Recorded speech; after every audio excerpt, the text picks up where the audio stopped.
question. My name is Kai Landre, and I am a cyborg. Cyborgs is short for cybernetic organisms. It's a fancy name for a thing that's part machine, part human. Today, the 19-year-old Kai Landre is being followed by a camera crew. A movie about the teenage cyborg from Barcelona is in the making. Landre has a special chip that will be implanted on his skull and another one in his arm that allow him to sense the cosmic rays that surround us and convert them into musical notes. The Princeton University invited the young men to come to New York City to give a speech and explain what it means to be a cyborg. I was so excited for being there. I was so excited being able to present the cosmic sense for the first time. So I went to Princeton to present this prototype and also to talk about cyborg art. Landre was born in 2000, and for him, high-tech has always meant much more than laptops and smartphones. He got interested in space exploration and quantum physics and later fell in love with music.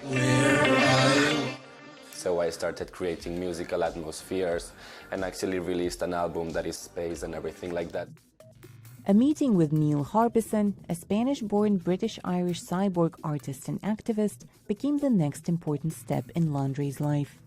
Since birth, Harbison couldn't distinguish colors, but after he became the world's first cyborg and had an antenna implanted in his skull, he learned to see color, thanks to a special chip that reads the color of objects to the brain. Together with a few like-minded people, Harbison founded the Cyborg Foundation.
The Cyborg Foundation. They asked me if I wanted to create a cyborg sense, and I said yes, and they took me to the Cyborg Labs, the Cyborg Foundation, and I could see everything they had created, and we did an activity that Neil proposed, that it was creating a timeline of all my life divided by the different years I had lived.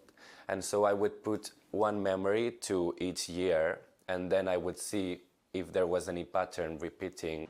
At the moment, Kai is wearing a prototype of the chip that will be implanted in his skull, which will make him the first person to directly receive signals from space converted into sounds. It's like hearing a light particle touching. My sense is like bim, bum. So it works this way. This is the receptor, and this is the receptor of cosmic rays. So in this chip, we find different parts. This part is a silicon photomultiplier, which is basically a chip that receives light particles.